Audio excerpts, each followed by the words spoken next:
All right, so let's go ahead and get ourselves started for this morning. So good morning and welcome, whether you are watching this live or watching the Zoom recording of this meeting that will be archived on our Canvas homepage. If you go to the Confer Zoom link and click on recordings, and you can go ahead and take a look at this or any of the weekly Zoom class meetings that we are doing throughout the semester. So again, it is Tuesday, April 21st, 2020. This is Political Science 1, class number 30620. My name is Paul Savoy, and this morning, several things we want to go ahead and accomplish. The first thing is to talk a little bit about upcoming assignments, due dates, that sort of thing. Just kind of remind you about what's going on in terms of the logistics of the class generally.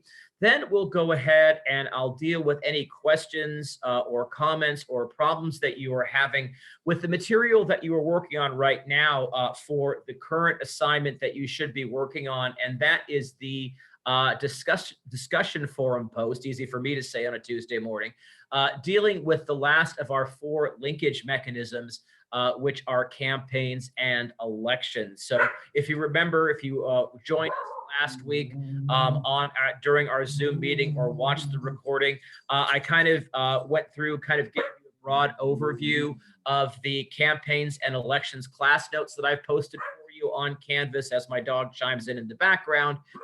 So I'll deal with any questions or comments that you have today. Now that you've had a chance to go through those notes in more detail, you've had a chance to read the crash course or to watch the crash course videos dealing with campaigns and elections. And so I'll deal with any questions or comments that you have about that, as well as talk just briefly about a couple of interesting developments regarding election campaigns and specifically elections in the United States in the wake of the COVID-19 crisis that we are all currently working through. Then I will go ahead and talk a little bit about the assignment for this class that will be due next Thursday. That, of course, is our second test of the semester, test number 2. So we'll talk a little bit about the format of the test, how it's mostly similar to what you were used to with test number 1.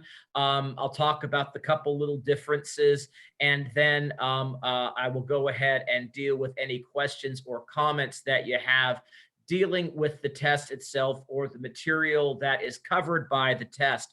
Also, remember that our next weekly Zoom class meeting, so next Tuesday morning, starting at 9 a.m., I will be devoting as much time as you want to dealing with any questions that you have for test number 2, because test number 2 is going to be due a week from this coming Thursday. So that would be April 30th at 11:59 p.m. So I can do initial questions that you have about the test today, and we can deal with any remaining questions that you have about the test next Tuesday at this same time. So stay tuned for that. So that is pretty much what we have going on. And if we have any time left over today, there are a couple of issues, again, related to the continuing COVID-19 crisis that I do want to talk a little bit about because they connect back to a couple of the major course themes that we were discussing way back at the beginning of the semester. If you can think back to when we were still at Long Beach City College at the liberal arts campus meeting face to face. And we talked about 3 major themes, 3 big ideas at the very beginning of the semester. And so I want to connect a couple of those themes to some stuff that's happening right now. And we'll do that if we have time as we get towards the end of our meeting today. So that pretty much is the agenda. And again, thank you all for joining me. I'm assuming, obviously, that you saw the Canvas announcement that I sent all of you yesterday regarding these Zoom class meetings. You know, we are Zoom, as it said in the announcement, went ahead and changed its policy over the weekend and kind of redid their software and that sort of thing, so that now you have to have a password to get into any Zoom meeting. Whether or not I want to create one, there's one that's there and you have to use it.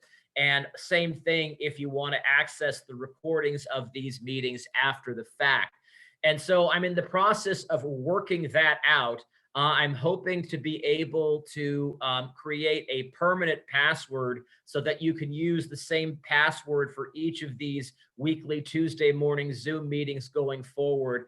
I'm still working on that. And as I make progress on that, I will keep you all informed by Canvas announcements as well. So thanks for your patience.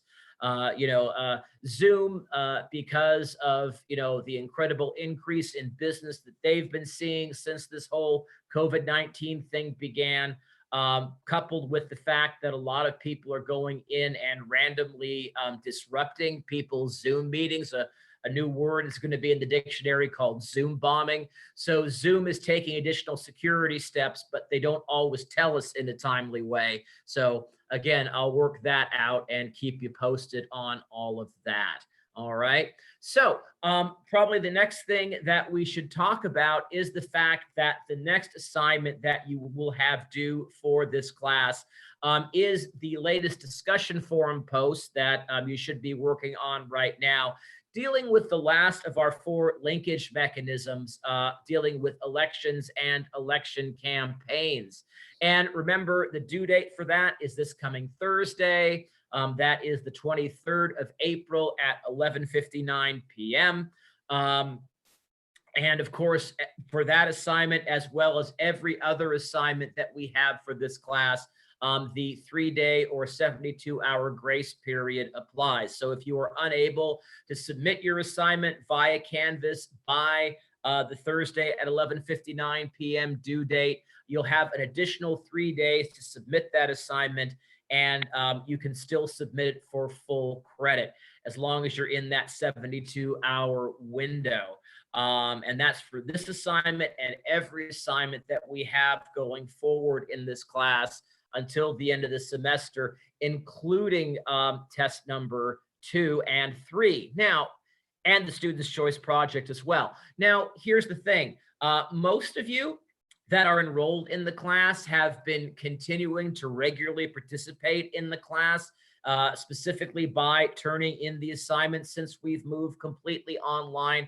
But I know a few students have been kind of away from Canvas, away from their classes for a while, dealing with all kinds of emergent situations in their lives. So if you are just getting back to this class and you haven't been submitting the recent online assignments, the recent discussion forum posts, please don't worry.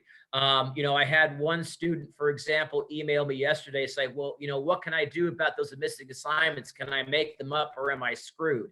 And I said, don't worry, you're not screwed by any stretch of the imagination. So if you have not turned in any some or all of the online assignments that we've done so far in the class, you still have the opportunity to complete those assignments, submit them to me via Canvas, and get caught up. So if you're behind in the class, please, please, please reach out to me. Send me a Canvas message or an email. Let's talk about it. As I've been saying ever since we've moved this class online, I know these are extraordinary times, and I will be as flexible as I can, as adaptive as I can. I will do everything that I can to help you get caught up and be successful in this class. So if you're behind in the work, talk to me, let's work it out, and everything should work out just fine. All right. So any questions at this point about anything having to do with the notes or the videos or anything that we talked about last week dealing with our last linkage mechanisms, campaigns, and elections? Anything at all to help you get through with that discussion forum post assignment on that subject? Anybody? And if you have a question or a comment at any time, open up your mic and let me know, or put a question in the group chat and life will be good. Anybody?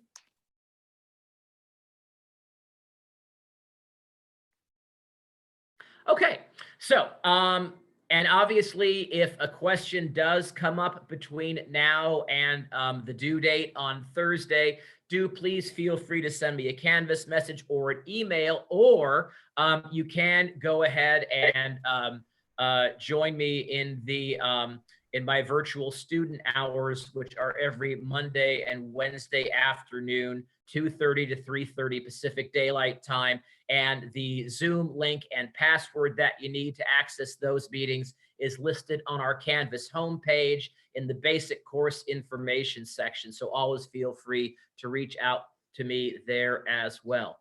So I thought I heard somebody. Is there a question dealing with campaigns and elections? Actually, yeah, I do have a question. It Super. says about Trump's campaign Mm-hmm. and stuff. How are we supposed to know if any of that information is legit or not? I know we had that other those videos, TED Talks that you posted for, gathering information, but there's a lot of rumors and it's like he's refuting everything. So how are Mm-hmm. we supposed to know for sure? Yeah, and that's a really tough issue, and this is not anything that's particularly new with the Trump campaign. I mean, there, especially in recent decades, there's been a lot more questioning of what candidates, and especially presidential candidates, put out there in terms of campaign statements and messages and this sort of thing. And one of the things that we did see. Is especially starting with the 2016 presidential campaign, is a lot of news media organizations began a process of what we call fact checking. And some of them would go ahead and do live fact checking so that if President Trump or any of the other presidential candidates were making a campaign speech or something like that that was televised, they would be going through, and if the candidate made some statement, they would be immediately begin to fact check that statement to make sure that it is actually true, or whether it is, a bit of an exaggeration or a massive exaggeration or an out and out lie or whatever it was. And this is a process that the news media in the United States has really kind of gradually grown into over the past few years, because there was, prior to 2015, 2016, I think that there was kind of this unwritten rule in the American news media, especially amongst people kind of more traditional journalists, folks that went to journalism schools and that sort of thing, is that if an elected official, especially the president, made what appeared to be a false statement, that it would not be called out by the media as a lie. Maybe at worst, they would say, oh, well, he's exaggerating for effect or whatever it was, but they wouldn't use the L word. They wouldn't say lie. And, what we found since then is a lot of journalistic organizations have become a lot more willing to say this on a regular basis. Even, folks in the White House press corps themselves, that is the reporters that cover the president on a daily basis and travel with the president and do all of these different things. And here's where, we get into issues of partisan and ideological polarization, accusations of bias and unfairness. All of these things kind of come together, right? Because, every time an organization like NPR, National Public Radio, or the New York Times, or PolitiFact, or any of these organizations that are out there fact-checking candidates and fact-checking the president on a day-to-day basis, and they come out and they say, oh, well, guess what? The president is, told a real whopper this time. It's a complete false statement, whatever it is. Here's the evidence to back it up. And then, of course, the response from the administration and administration supporters in Congress and the media and elsewhere is, well, that's just fake news from the liberal biased media, that they hated President Trump from the start. They didn't want him to become president. They want to get rid of him as quickly as they can. So of course they're making up all these things. And, because they want to get rid of him. They want to make him look bad. And he's not lying. He's telling the complete truth. And they're the ones that are lying. They're the ones that are misstating. So it really becomes a challenge, especially for the average person.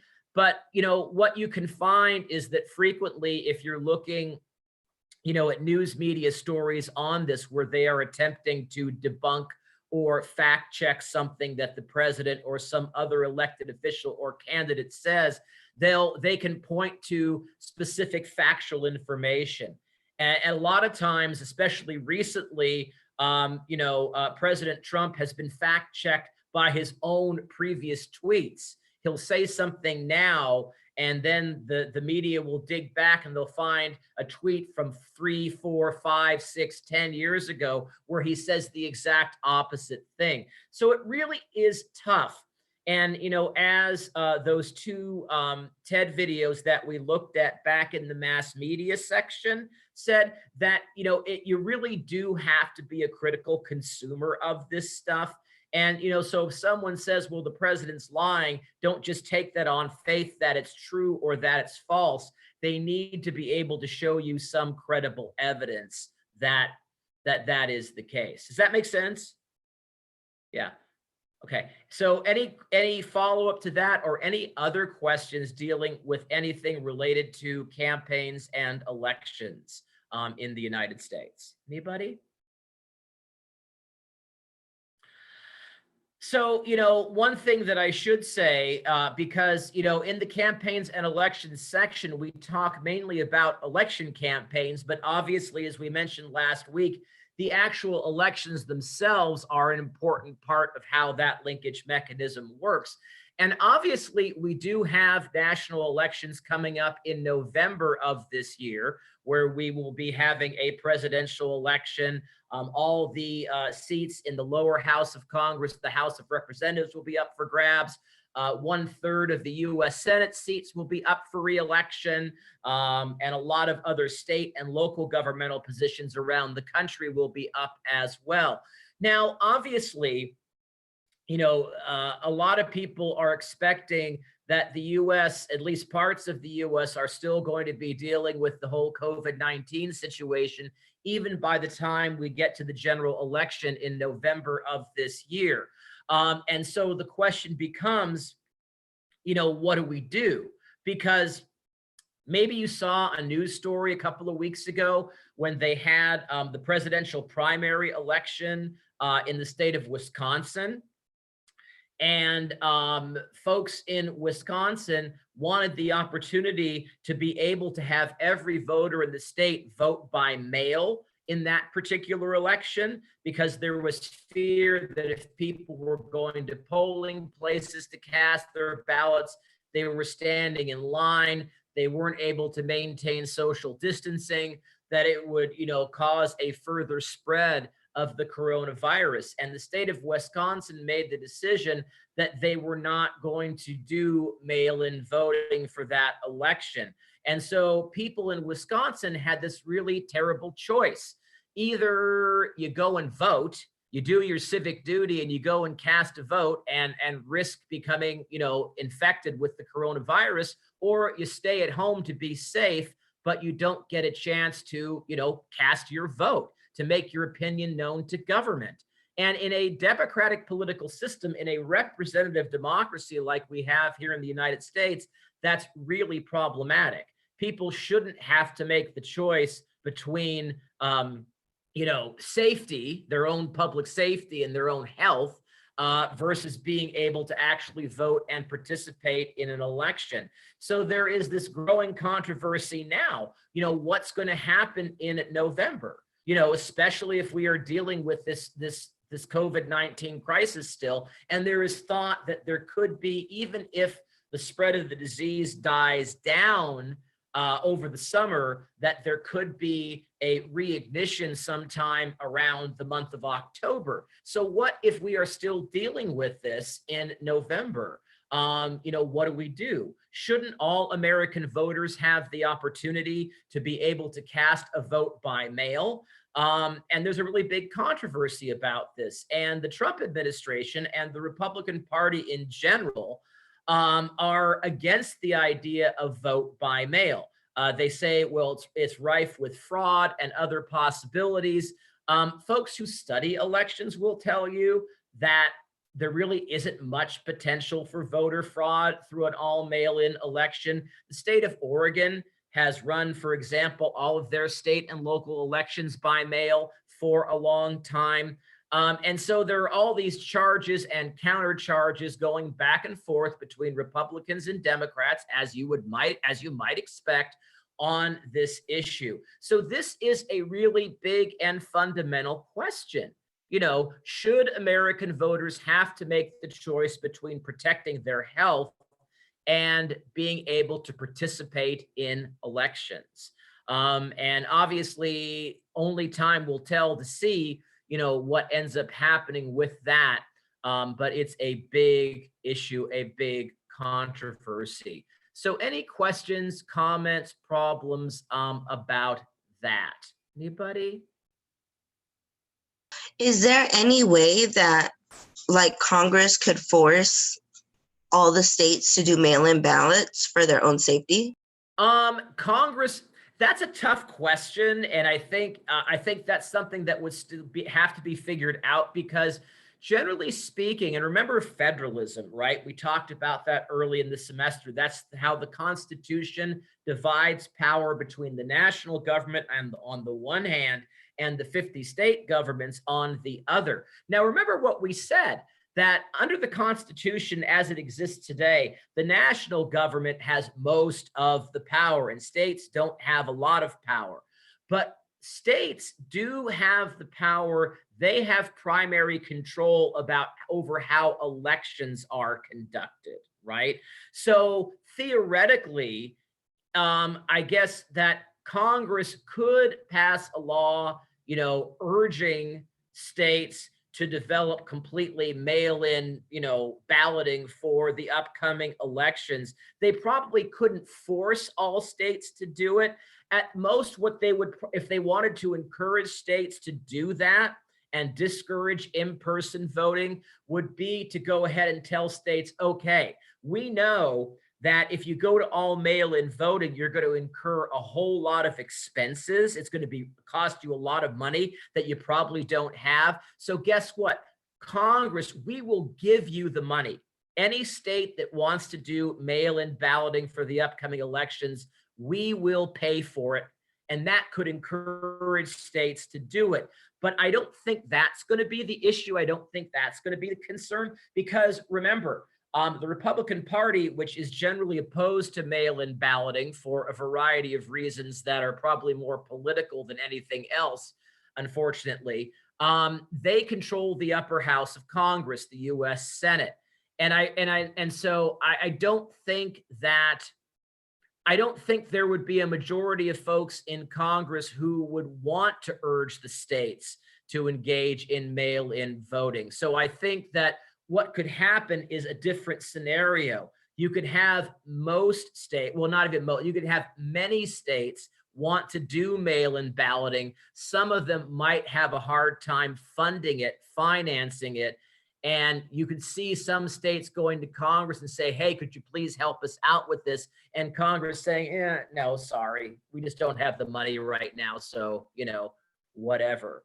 So if there's going to be a controversy on that issue, I think it's likely to roll out that way more so than Congress saying, oh, yes, states, you really do need to do this. Does that make sense?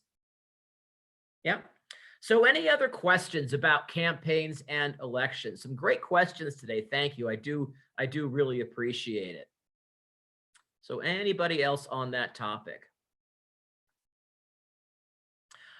Okay, so let's go ahead and shift our attention to talking a little bit about the assignment that is going to be due a week from this coming Thursday. So not this Thursday, but next Thursday, the following Thursday, April 30th.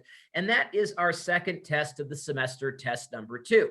Now, If you haven't taken a look already, test number 2 is already open and available to you on our class Canvas page.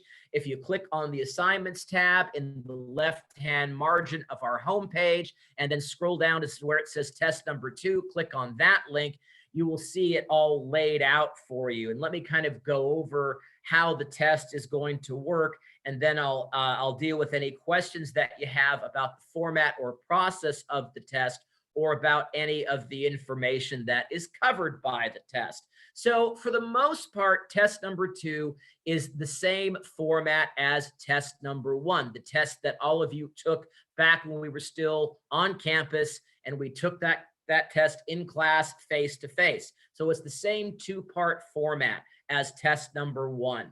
Part 1, of course, is the short answer section. And if you look at part 1 of the test on Canvas, you'll see I have a list of, I think it was, just pulling it up on my other screen here. Yeah, I have a list of 22 terms in part 1. And from that list of 22 terms, you choose and answer any 8 that you want. And again, just like last time, just like the test number 1, in about 3 to 4 complete sentences each, you're giving me a basic definition of that term, and you are also telling me why that term is significant, why it's important, why it matters, kind of how it connects to, other stuff that we're talking about in the class. Okay. Yeah, so that's basically part 1.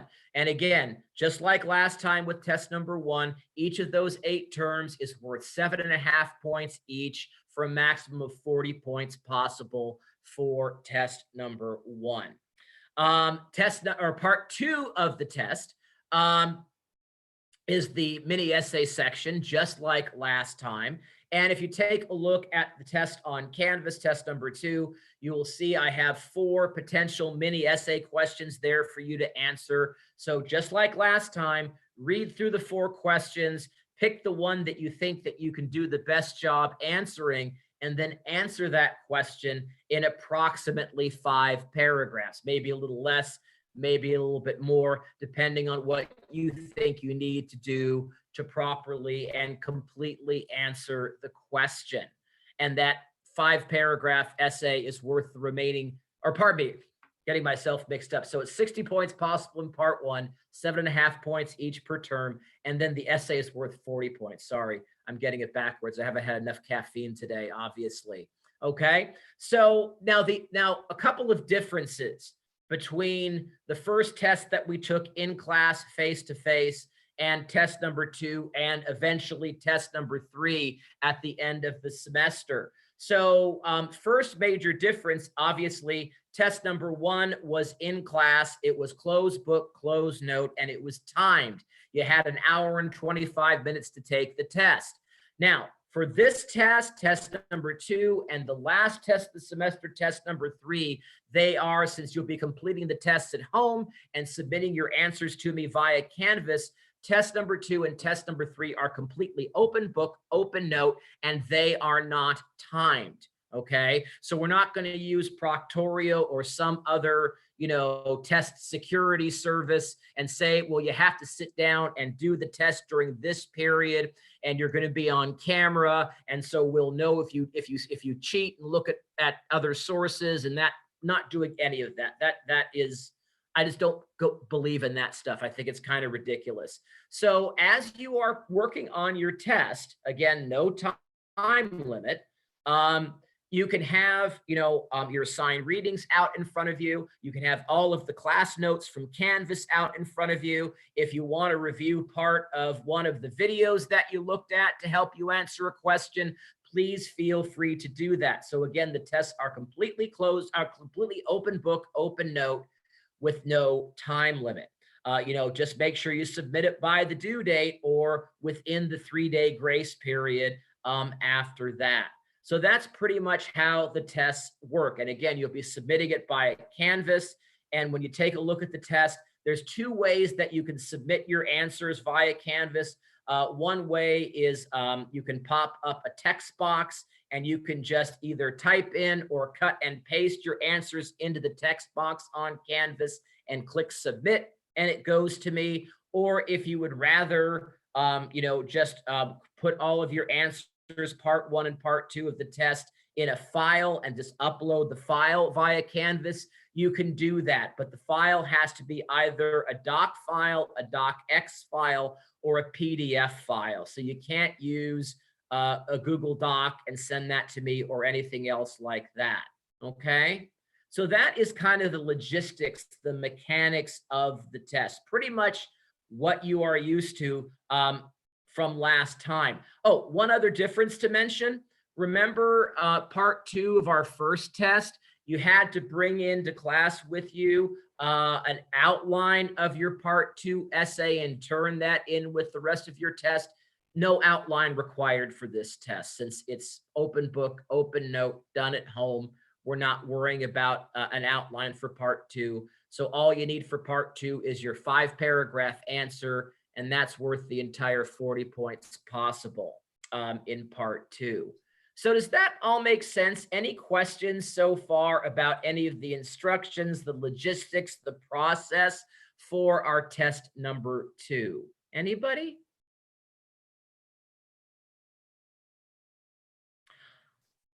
Okay, so if you've had a chance to start taking a look at test number 2 itself, what you will notice is that test number 2, of course, is not cumulative. None of our tests in this class are cumulative. So test number 2 is only covering material that we've worked on since test number 1. So it's covering our discussions of public opinion, media, political parties, interest groups, as well as campaigns and elections. So if you've already had a chance to start taking a look at test number 2, maybe you've actually already started working on test number 2, are there any questions about any of the concepts, any of the information that I'm asking you about on test number 2 at this time? Any content information questions to this point? Anybody?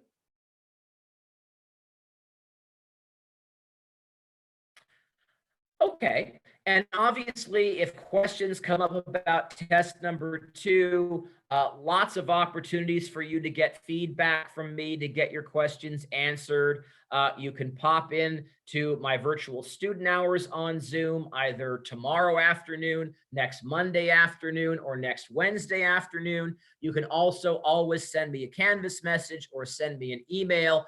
And of course, pretty much most of what we'll be doing during next Tuesday morning's Zoom class meeting is dealing with any questions that you have about test number 2. So lots of opportunities to get your questions answered. Okay. All right. So what I want to do with the remaining time that we have together this morning is to talk briefly about a couple of political developments in the United States that are outgrowths of the current COVID-19 crisis that we are all working our way through, that connect back to a couple of the big ideas in this class that we talked about at the very beginning of the semester. Because at the very beginning of the semester, if you remember, and you can probably, if you have your notes from back then, you can take a look at them. We talked about the about 3 major themes of the course, 3 big ideas that were going to be occurring, coming back up again and again and again as we move throughout the semester. And I wanted to mention a couple of those themes and connect them to things going on in the US right now. So first of all, over the past week or so, maybe you've seen some stories in the news, either on TV or online, about these protests, some of them very small, maybe only 10 or 20 people, others somewhat larger, maybe 300, 400, 500 people, that have taken place in a number of cities across the United States, especially a number of state capital cities across the United States. And we've seen them locally in downtown Los Angeles, in Sacramento, our state capital, in a few cities in South Orange County, Huntington Beach being one, San Clemente being another, where we've seen groups of people gathering and protesting how their states and their city governments are treating this whole situation. And specifically, what these folks are protesting, what their argument is that they are saying that by keeping the economy pretty much closed down as this COVID-19 crisis goes on, and by requiring people to shelter in place, to stay in their homes and only go out, for essential services like going to the grocery store or something like that, that their basic freedoms as Americans are being unnecessarily and improperly restricted. So what these folks are saying is, look, as Americans, we have basic freedoms, right? We have rights to life, liberty, pursuit of happiness, all that stuff. And so they're saying that the governments need to get rid of a lot of these restrictions on our freedom of movement, our freedom of action. And they're saying, for example, that, in beach cities, that beaches should be reopened, restaurants should be reopened, people should be able to go to the gym again, etc. And that we shouldn't be stuck in our homes, with nothing to do. And they're saying, look, we're Americans, we have these freedoms. And if you look at some of the video from some of these protests, what you will see for the most part is that these tend to be more conservative people. These tend to be more likely Republicans than Democrats. And you see a mixture of American flags being carried, older American flags from the Revolutionary era, including the one with the yellow flag with the big coiled snake on it, don't tread on me. And you also see a mixture of Trump 2020 campaign signs and banners being, carried in these demonstrations, and a lot of signs basically say, well, one that I saw that really stuck in my head is "Give me liberty or give me COVID-19," which was a play on a very famous statement during the American Revolution by an American patriot by the name of Patrick Henry, who said, "Give me liberty or give me death." Now, here's the thing. And as I was preparing for class this morning, I was looking at some public opinion survey numbers that are out there from some pretty reliable polls and the data looks good. It looks, pretty reliable. One survey said that, while we're seeing these protests springing up across the country, that a large majority of Americans, one poll that I looked at said about 81% of Americans are, in favor of, keeping America closed down essentially for as long as necessary to ensure public safety and to minimize the spread of this COVID-19 virus.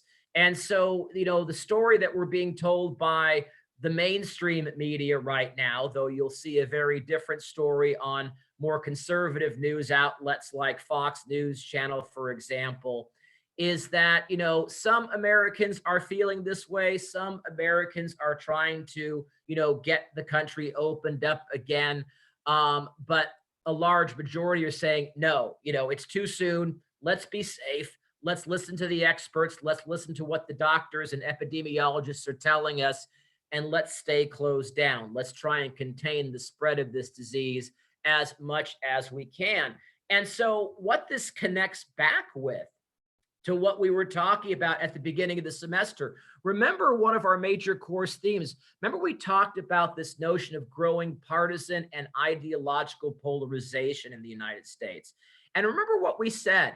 We said that for most of our history in the US under the Constitution, there have always been differences between our two major political parties, Republicans and Democrats. So there have always been some differences between conservatives and liberals in the US, but that for most of our history, the differences between the two sides were relatively minor. And remember how I said that for a long time, you could accurately describe the differences between Republicans and Democrats in the US as being kind of like the difference between vanilla ice cream and French vanilla ice cream, meaning not a whole lot of difference, right? Well, we also talked about the fact that in recent decades, starting in the 1980s, for example, that began to change. And so that since the 1980s, and most recently over the past 15 years or so, we've seen a dramatic growth in the division between Republicans and Democrats, conservatives and liberals in the United States. And that division has not just gotten bigger between the two, but it's also become much more angry, much more bitter, much more zero sum. Remember, I talked about the fact that today one side looks at folks on the other side and says, well, not only do these folks on the other side don't get it, not only are they stupid and uninformed, but guess what? They're evil. They hate America, right? And guess what? You know, as time goes on, we are seeing evidence of this partisan and ideological divide in the United States impacting just about everything about life in the United States, not just even obviously political issues, but just think about the division between Democrats and Republicans on the issues in the National Football League a couple of years ago, when former quarterback Colin Kaepernick began kneeling during the Star-Spangled Banner, and a number of other NFL players followed suit to bring awareness of, you know, African-American civil rights abuses and that sort of thing. And this became a partisan ideological issue.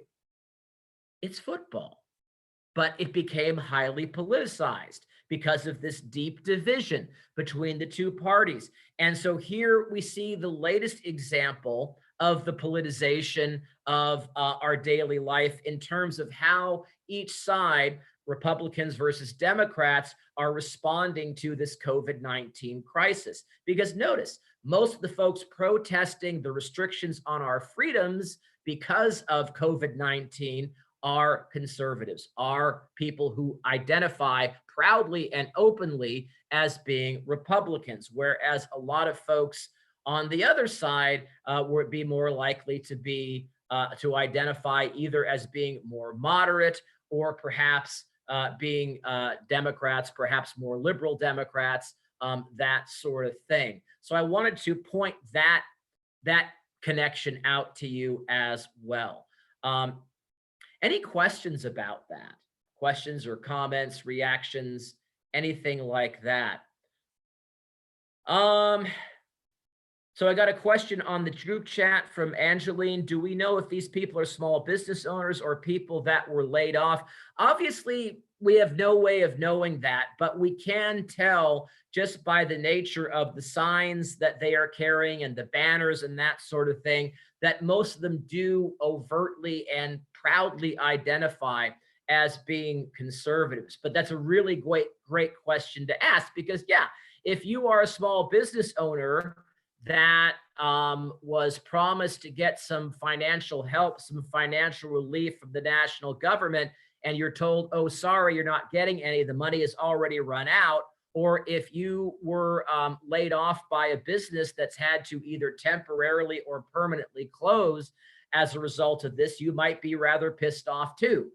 So I could see why you might want to take to the streets, but unfortunately, we don't have that level of detailed information to know.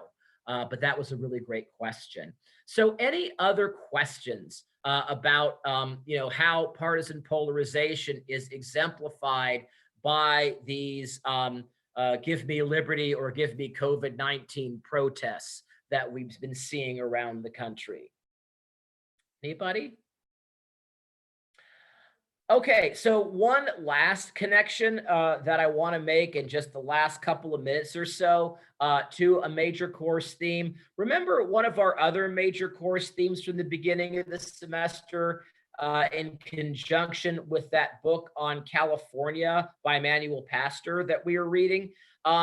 This issue, you know, Pastor makes the argument that California represents essentially America fast forward, right? His argument is that a lot of the problems that the United States is facing today as a country were faced 30 years ago, 20 years ago, 10 years ago by the state of California, and that the US national government should look to the solutions that California's government came up with to solve our problems back then to help us solve the problems that we face as a country now. Well, it's interesting. You can kind of see a little of that California as America fast forward stuff being played out now, because when you look across the country at which states are taking a much more aggressive stand against COVID-19, three states come to mind. Two of them controlled by Democratic Party elected governors, New York and California, and one controlled by a Republican governor, the state of Ohio. And a lot of people are saying that California's response as a state to the COVID-19 crisis may be the best and most thoughtful of all. And that because of that, and maybe that's yet another lesson that the country as a whole should learn from California. So that's an interesting example. And there are some folks who are saying that California's current governor, Gavin Newsom, that maybe he has a future in national politics. Some people have even talked about him being a possible presidential candidate in the future because of how he's handled the COVID-19 crisis in the state. Obviously, that talk is very premature, but it's interesting here in this issue of COVID-19 response.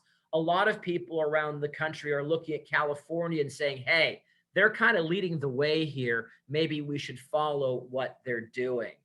So yet another connection back to one of our major course themes. So any questions, comments about any of that? Okay, so before I do kind of the final wrap up for our gathering this morning, any questions, comments, problems about anything having to do with anything about the class?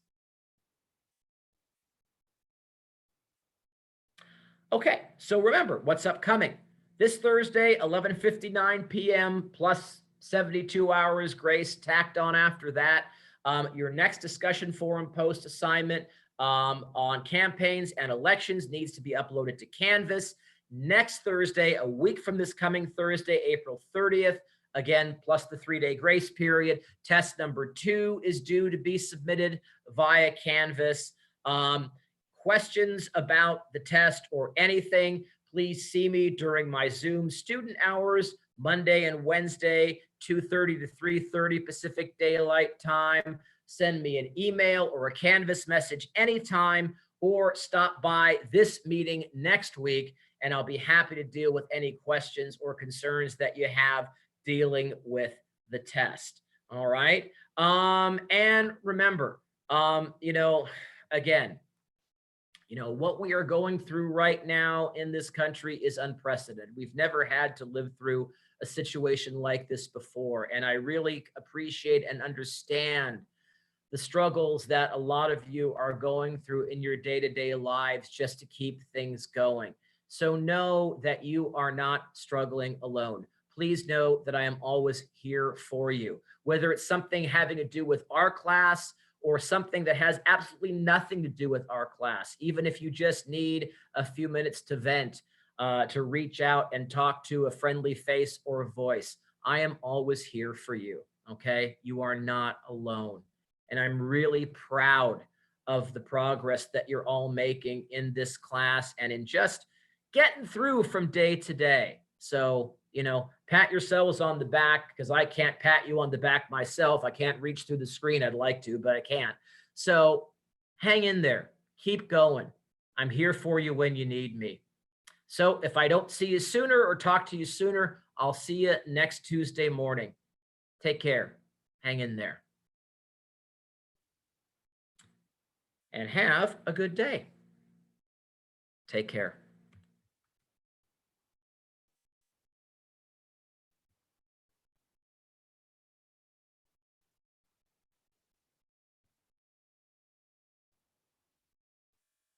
Okay, sorry about that.